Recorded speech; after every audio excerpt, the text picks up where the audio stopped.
Ginhawa ang programang Balik Hebro uban ni Brother Gilbert Menyoza. Sinig ang 8, 1, 9, DXUM, News and Public Affairs. Sa Davao City, 819, DXUM. At oras alas 12:30.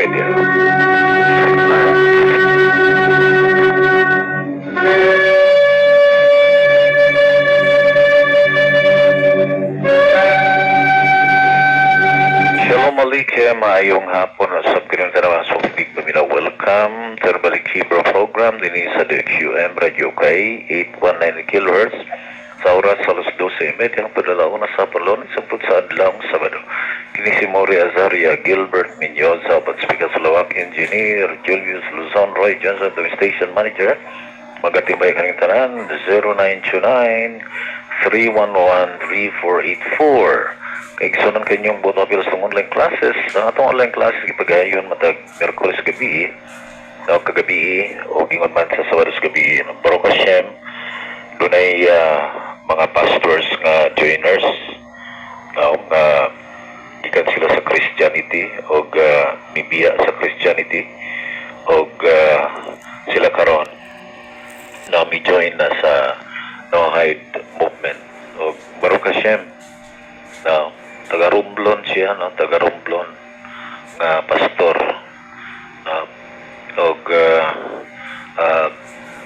Dalay ko siya Shem nga diin mga pastors na namiya. Okay, nag-study. Tinod yun na kung mag-study, ikaw ang good ang mismo ang nakasayod. Ikaw ang nakabalo o kita nimo nga mali, dili tama. So, anong sundon siya, anong padayunon siya. Okay? In fact, sayangan patas itong mga panahon sa una nga, kini siya itong nausik-usikan. Mga paghago nga, dili mabayrag sa lapi. So, Baruch Hashem, na kumbaga, nakahawas. Tulad daw kanta nga, ipasaylo tanang kasalanan ko, giayo mo o gihawas mo ako, sa bakak nga pagtulunan, gilalin mo, Hashem, pagkahalangdon mo. Okay? Ihawas sa mga bakak nga pagtulunan na makiksunan ba mo gilayag tinautora lang wala ko mag-study ka ang tora. Ang tora man gud may ma-expose sa dili tinuod. Mabitaw nga part sa halakha, it is forbidden to create a new religion. When the Torah was revealed, religion or establishing a new religion is forbidden. It is prohibited. Tungod kay ang religion mao ang magdagdag magbawas, which is forbidden. That is in the book of Deuteronomy 4 verse 2. Do not add anything or take away or diminish from the word that I have commanded you. What was the word that was commanded? Na pagtanong ni mga pastor namin na ang pulong sa Ginoo. Pulong sa Ginoo. Torah. Now, unsa ang iyahang pulong bawal lungagan, bawal kuhaan? Ang Torah. Para makaigsunan. No, ang Torah lang o wala na ilain pa. Okay? So, Baruch Hashem, now, taga-Romblon to, atong juniors na ito gabi pastor siya. Nihawa na si Christianity 2011. O nangita na siya. And then, siya sa No-Hide. Baruch Hashem for that. Napoy taga Las Piñas. actually nakikita ka istorya no na atong isang adlaw na kung ubay-ubay na ng mga taga Luzon, Las Piñas, Cavite, Romblon, somewhere in Luzon, atong mga joiners conduct a conference sa Luzon, and then mga ndoita nga doon ay community ma-establish sa Luzon. Visrat Hashem, ma-establish ang community sa Luzon. Tungkol kay usa ka na siya kapultahan, usa siya ka door nga diin sila makasulod na sa Torah learning, Torah study. Okay, na Baruch Hashem nga nining bulan sa Ilol nahitabo ni siya. Og remember na nga karong maabot nga pitsa 19 September 19 sa gabi alas o sa bitag sayo, I should say ngit-ngit pa kuna-huna na gabi na yun, ngit-ngit pa alas 5 na mag hiusa kita uban sa mga community sa pag-offer o community silikot na silikot biraka, and that is reciting silikot. Kabalo man ni silikot, ako na magukuy sidor aning Yom Kippur unya sa Jerusalem din ako gipalit dito jud ang nga silikot makita nimo nga pagkadili basta-basta nga recitation. Now sarili pa na to padayon na ato mga announcements karong pitsa 14 Domingo lang gyapon doon ay summit na Rosh Hashanah Summit that is intended for Rosh Hashanah karong pitsa 14 sa alas 7:30. Sa mga atong ngaging Domingo, kaso lang kay naay graduation ato ceremony, dugay kaayo, no? 3 ka oras almost ang graduation ceremony. Doon kay mga nag-graduate, nagipa-speech pa. So ang mga rabay, no, na ay mga 5 ka rabay nag-exhort, and then matag usa ka estudyante kada rabay mohatag og blessing, mao ni nakalahigon. Now in every graduate doon ay blessing from the rabbi, mga rabbinic council sa Jerusalem o sa Amerika. So madugay gud siya, no? Dugay jud. O nga ang summit napahigayon hapit alas 11 sa gabi atong Domingo. Karong umaabot nga pitsa 14, intended yun siya sa summit lang. O kini siya connected sa Rosh Hashanah, sa Yom Hadin, Day of Judgment. A Day of Judgment not only for Israel but for the whole world. Alang sa tanang tao sa tibok kalibutan. Og gawag na ko na kamo nga buot mapil, i-friend ko ninyo para mapasa na ko ang link. Okay? Now, mag-request ka para sa link. And pagka 19 sa buntag sayo, 20, 21, 22 sa buntag sayo, doon na kita ay silikot biraka. Now, yung pagkapit sa 22 sa gabi at Rosh Hashanah, wala dito laing lugar nga magamit diri sa tong center na bahala nang mag awas-awas ang tao kay di man guni dako kayo natin kaubanan nga nag build o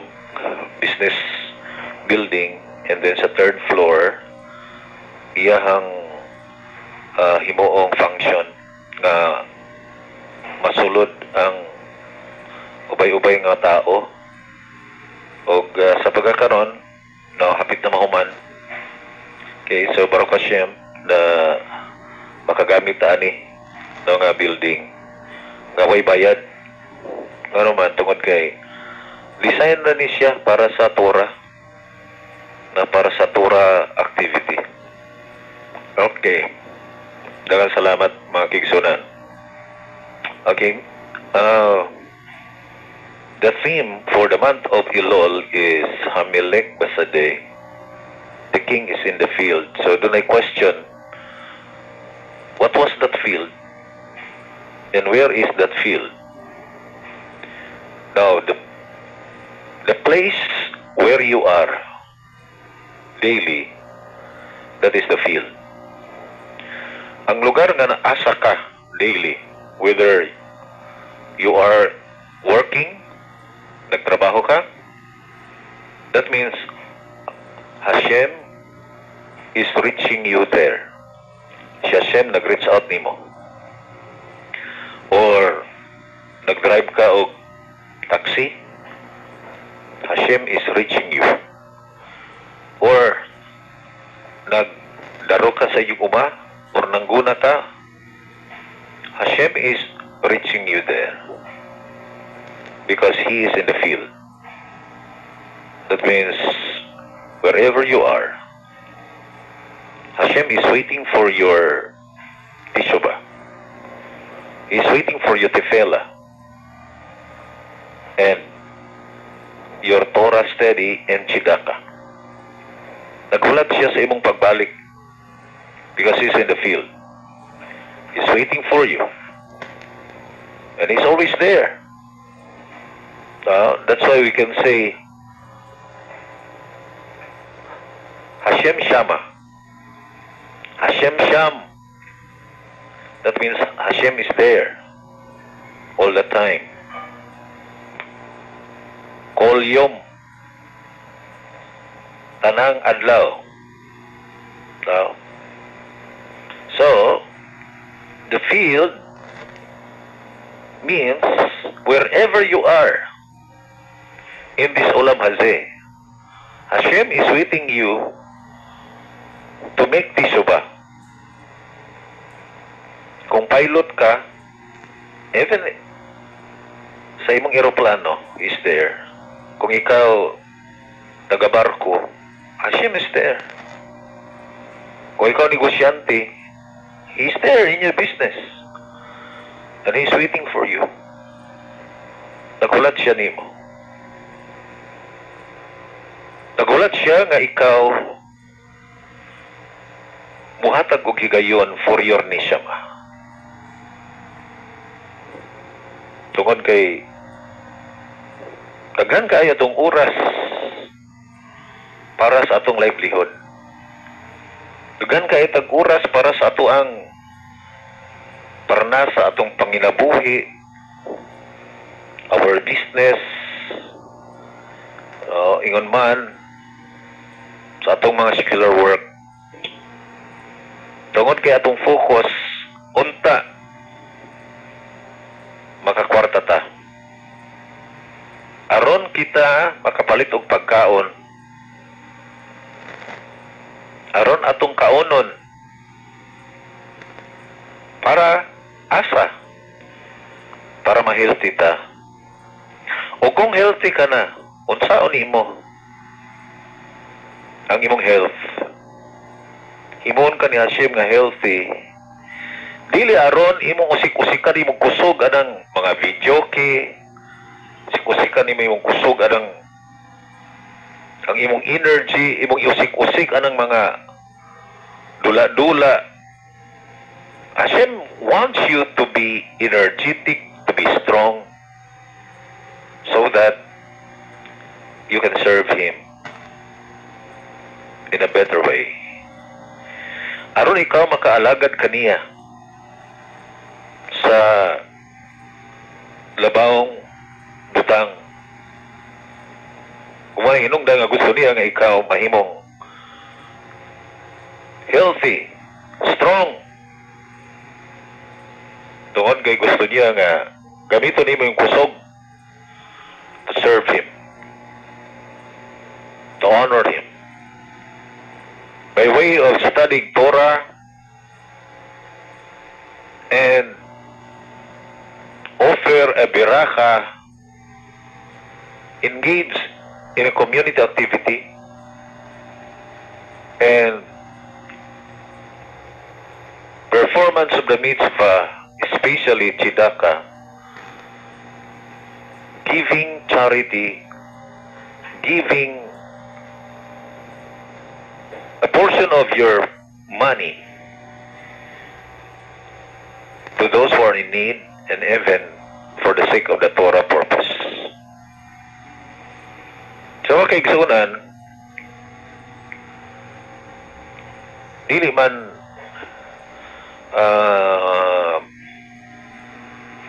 maudyod ba ang imuhang ginalantaw nga mauni, mahimo kang mauni, kwartahan, mahimo kang great businessman or politician. But the most important thing is the purpose. Why? Kung mahimo kang gustong successful nga businessman, kung gusto kang mahimong kwartahan, gusto kang mahimong successful politician, or successful sa imuhang career as professional, for what? Para asa? Remember mga kaigsunan, our existence on earth is so short and limited. Ang ato ang kinabuhi nining kalibutan na gamay o limitado. Gamay pa, limitado pa. O kini nga gamay o limitado nga existence, mga kaigsunan, ato pag yung mausik-usikan sa mga walay purpose nga mga walay spiritual purpose nga mga engagement. Most people are wasting their time engaging in an activities which are not helpful for their nishama. I'm not saying nga dili ta manarbaho. The sages, based on the chapters of the fathers in Pirkei Av, the sages work according to Rambam's commentary for the purpose of meeting his physical need, that without them he cannot exist. Ang katuyuan ngano nga nanginabuhi na narbaho ang messages. For example, si Hillel mughag kahoy para iyang ibaligya aron nga iyang magasto para sa iyahang pagtuon og Torah. Kung baga ang katuyuan nga nanlimbasog aron matagpo ang panginahanglan siyang lawas nga kung dili na matagpo, di siya mo exist. Nagpasabot nga ang katuyuan lang nga siya nakigbisog na ningkamot para lang mo exist ang iyahang physical body. Because the nishama needs our physical body. Ug ang katuyuan sa physical existence na mahimong healthy, active, aron mahimo siyang vessel sa nishama, vessel of the soul, to do things according to the divine purpose.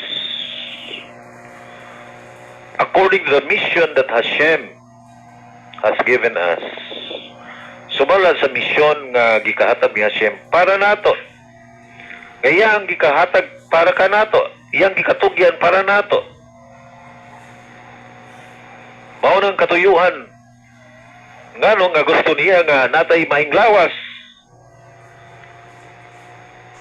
Tungod kay gusto ni Hashem nga atong gamiton ni nga opportunity kini nga kay gayunan for the sake of the soul, for the sake of the neshama. Mamita ng biraka sa buntag sayo na Ashiryat Shar biraka kanang mugawas gikan sa toilet. Baruch ata Hashem Eloheinu melech haolam Ashiryat Shar et haadam bikachma o varavu nikavim chalolim galoy viyadua lefti kasi kabudecha siem yes satin echad bihim. Mga kaigsunan, nagpasidungo kay Hashem kini nga biraka nga diin ang tao gihimo niya nga wonderful. Ang tao nga gikan sa toilet magbiraka ni gawas pasidungog ang Hashem nga gi-create nga kay bulungan nga kita na ibutas-butas ug naputay sarado nga kung ang butas masarado ug ang sarado mabutas palayo lang. It is impossible for a human being to stand before Him.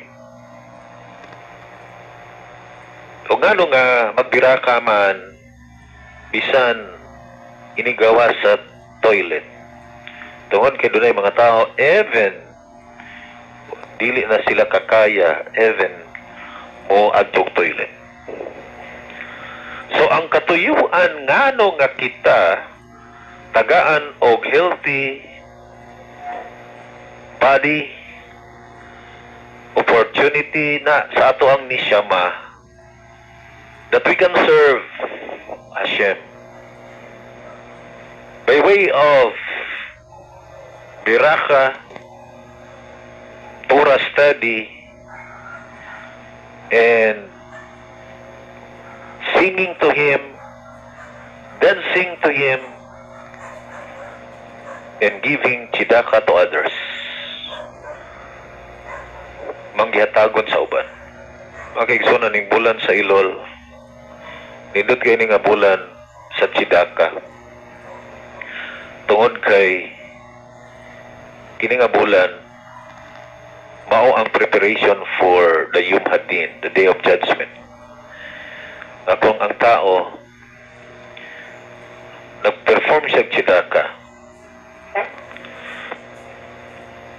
in term nga tzedakah, parehas ra siya English sa itawag og righteous or righteousness. Kung tanaw nimo ang Book of Proverbs,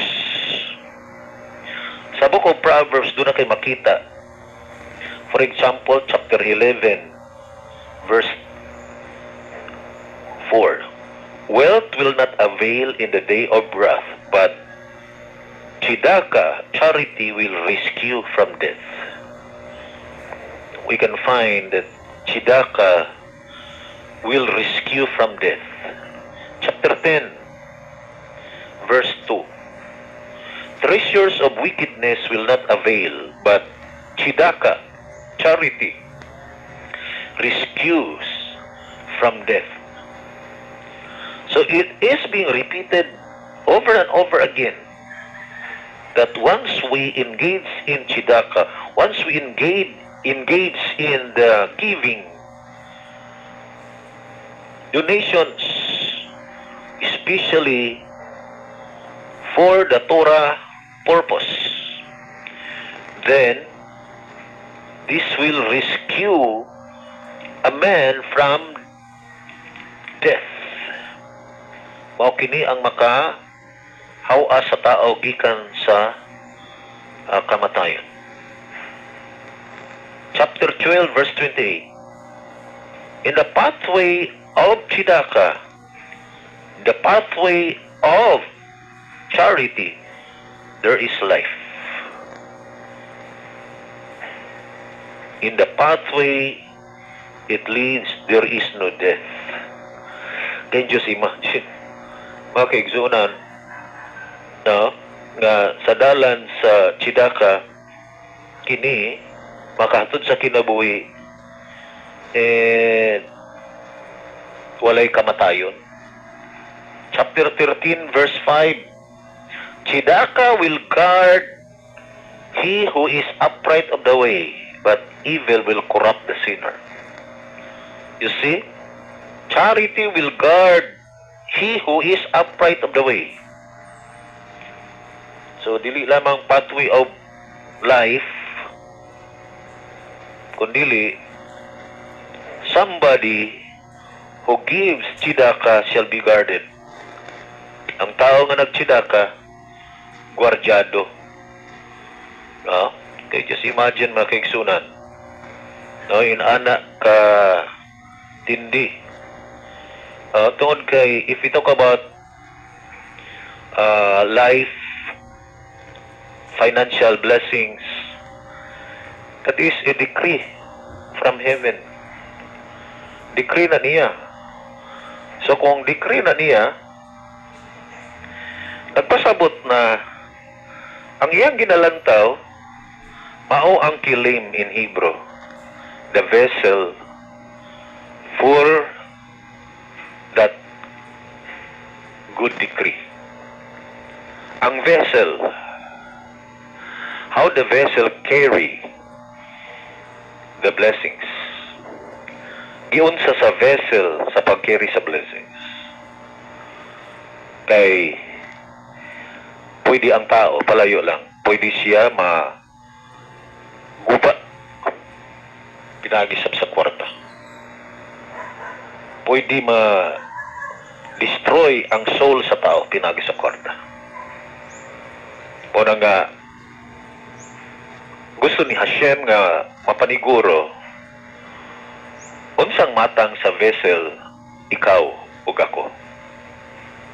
Nadiin sa takda nga ibubo niya ang iyahang panalangin.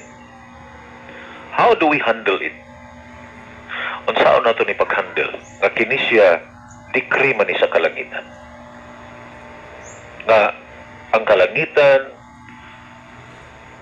dili ma-disappoint sa pagbubo niini nga chidaka, pagbubo niini nga blessing alang kanato. Muna mga kaigsunan, minungdanon kaayo ning bulan sa Ilol nga mulan tawta sa ato ang mga positive qualities sa ato ang character traits na atong i-improve, atong i-develop gano man tungod kay mahimo tang worthy nga vessels nga mo carry sa mga butang nga ibubo sa kalangitan alang kanato for His sake. Wala kita oras mga kaigsunan kanyang Butopilos itong online classes. Now, matag Miyerkules gabi o Sabado gabi ato ng online classes. Very successful nagkaroon na siya ato online classes. Ay mo kalimot karong kinsa 19 musugod ang ato ang silikot sa buntag sayo o karong kinsa 14 Domingo sa gabi. Sunod Domingo sa gabi. No? Sunod pa 14 kini mao ang ato ang summit from Jerusalem. Sa ngalan sa akong partners sa Salawag, Engineer Julius Luzon, Roy Johnson, Station Manager, kini si Maria Zaria Gilbert Pinyoza, mag-ingon. Shalom Aleichem, Bilitra.